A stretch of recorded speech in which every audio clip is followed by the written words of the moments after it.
Hello, welcome to the show. I'm Jacquelene. You're on A1R Psychic Radio and Moonstruck TV. I'm coming to you live from Melbourne. I've got trams going behind me in the background. Lots of fun. I'm at a cafe. It's one of my favourite ones. It's actually the Urban Deli Cafe. It's just kind of Little Collins Street and Burke Street in Melbourne, so Melbourne. Anyhow, I've meditated on 2022 and I've been sort of like looking at it for quite a while and going, okay. So 2022 is actually a 6-year for the world. So 2 plus 2 plus 2. But what we've got there also is 20. So that's a judgment card, and then 2 and 2. So judgment card, high priestess, high priestess. So I'm just wondering how many arguments we're going to have between, which woman to back, I would sort of say.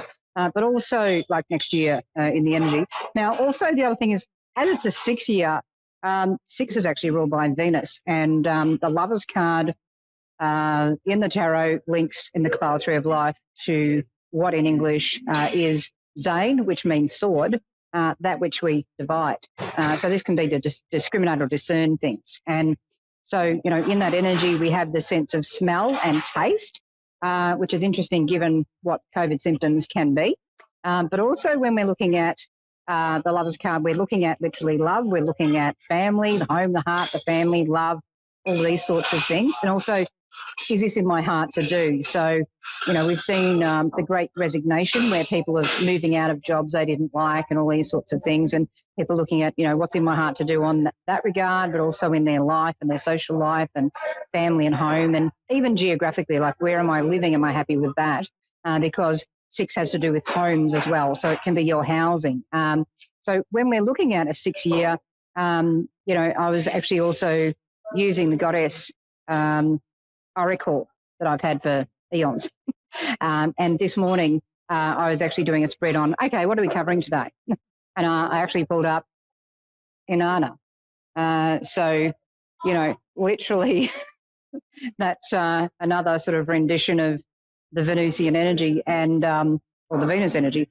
And it's also about literally embracing the light and shadow of oneself. And when we're looking at Inanna, we're looking at also things like her wanting unity, peace, love, law, things being in the right balance, and also, trying to bring people together a bit more. So it's interesting that Zayn, sword, to cut, to separate, and here we are in Inanna. It's like, all right, well, how do we bring people together?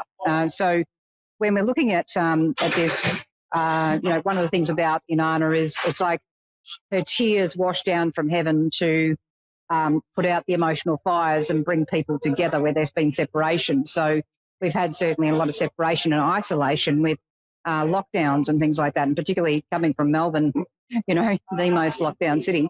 So what does Inanna look like? Well, normally she's seen as either having a crown with horns and then wings, or she can have a crown with stars. Now, why is that? Well, she's considered to be the daughter of the moon, but she's also considered to be the morning star. So usually a way of, honouring her is to have wine at dawn, which I don't know about you, but I might go for a non-alcoholic Prosecco, thanks.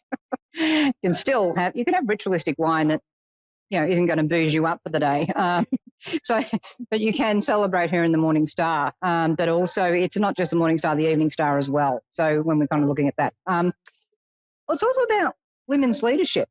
So, women have been standing up a lot more in leadership and all these sorts of things over time. And, there's more of a focus on that now, particularly in Australia. And it's like more women, I sort of see more women stepping up into leadership and, taking control of their lives, but also stepping up into things like politics. And while there will be backlash certainly to that, just watch any cupcake sale. There also can be more stepping forward, and certainly with each woman that steps into territory where it's predominantly ruled by men or has been, there can be backlash at first, but each woman who steps forward, it makes it easier for the next woman. So one of the most important things women can do is actually not just work on their education and their empowerment, but also to listen to their instincts. We, as women, are taught to cater to other people quite a lot and socialise that way, but also to have to kind of mind read, like, you should have known they were like that. You should have known this would happen. Sort of, like, really? Right?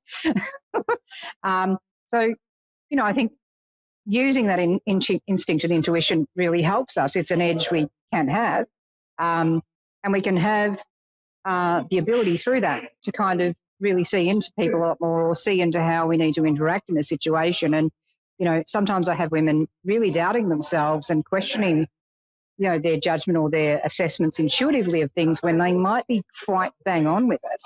Whereas, sometimes I get guys and they're like, oh, well, and it's sort of like, no insight. So, I think there can be some really astute people of all genders, but, particularly with the women, the empowerment is in learning to back your instincts and back your intuition and back your leadership. And when you're saying no, to really back that too, and to work on your assertiveness. And part of embracing both sides of ourselves, because we all have an inner masculine, inner feminine, is to embrace, if you're a woman, to embrace more of your assertiveness, to embrace more of your ability to speak directly. And if you're a guy and you've got a woman speaking to you directly, maybe don't take offence to it. Maybe just go, oh, okay, well, she's just doing what I would do, and I wouldn't be questioned if I was saying this so clearly. So maybe I don't need to challenge that immediately if that's been a habit of yours. If you've been listening to us speaking, well, go you. I'm liking that. So symbols of Inanna. We've got roses, lions, wands with stones and dates on them. When you can't have a date, just eat a fruit that's a date. That can always be fun. Good for the good roughage as well.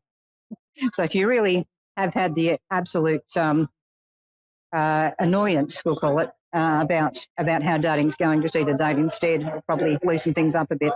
That can always help. Interestingly, another 6 year we have 1977 was a 6 year, and that was a year that Voyager 2 was launched. And of course, that was the one that had the messages in it. Hello, we are Earth. We're out here, and any life form from another place, come on down. I don't know about you, but I don't give people security codes to my flat before I go out. But anyway, come on down and greet us, meet us, and hopefully not eat us. To Serve Man was an interesting movie. Hopefully they're not like that. I don't think they all are at all. And with all of the planets that we have out there, and all the different solar systems in galaxies and in the universe, how could you not think that there's life elsewhere? I think, other dimensions as well. But that was a 6 year. So it was sort of like the opening of the heart. It's like, hey, come and see us, come and be part of us. It's kind of that calling of other people.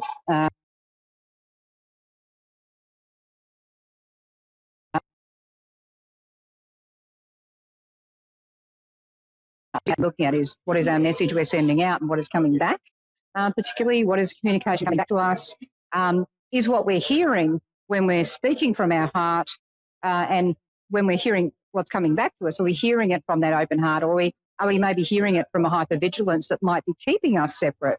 Are you listening to your initial conditioning instead of coming from that place of the real hearing? So a really good exercise for you if you're psychic and wanting to develop more is to actually take an exercise book and write down all the different people that you can think of, like, I'm going to do an exercise of what I'm talking about, like really assessing what you first noticed when you met that person. But what I want you to do is just 1 page per person and just write all these different people. Just the first 10 people come to mind. You don't really think about why you're writing them down. Just write them down, okay? Then what I want you to do is go through the exercise of writing down the date, the time, the location, if you remember, or the situation, like what was going on around when you first met this person. Where were you? Do you remember that? Write that down. And what were your immediate feelings when you first met them, if you remember? So not just, I thought that when they said this, but what was your feeling? Yes, write down the things they said that stuck out as well, but what was your feeling? Then do that for each person and then come back to that first one and to each one separately and go, yeah, and what happened? Like, what was the outcome? and then write that down and then come back and go, all right, well, I kind of knew they'd be like that. And then they were. In fact, they were more like that than I thought. And so what am I going to do now or next time I get this impression? Am I going to back myself? Am I going to, give myself a bit more assistance here? Or maybe I was hypervigilant, or, what's the impression of what you need to do? So whatever you do, don't beat yourself up. I should have this and I was stupid because it's just, well, that happened. It's been and done. Now, what are we going to do now? Where are we going to take this? And that's how you can look at past stuff to do with your instincts. What you want to do from here on out when you're meeting someone new, write down after you've, met them, what was your impressions, what was your feelings, and then take note afterwards, yeah? And particularly if you get that dodgy McDodge feeling, it's sort of like, all right, okay, maybe I won't give them the key to my apartment. Maybe I'll just go, something's not right here. I've got the radar up. Not feeling quite right. I think I'm going to just say, look, it was great meeting you. Code words. Was. Bye. Or it was interesting. I find interesting a great word. It's nice and ambiguous. Ambiguous language, very safe. Use that, right? But take note of what you feel. That's what I want to get across to you, and how you can use next year to discern and work out where you're at. Anyway, going to catch you next week. Lots of love.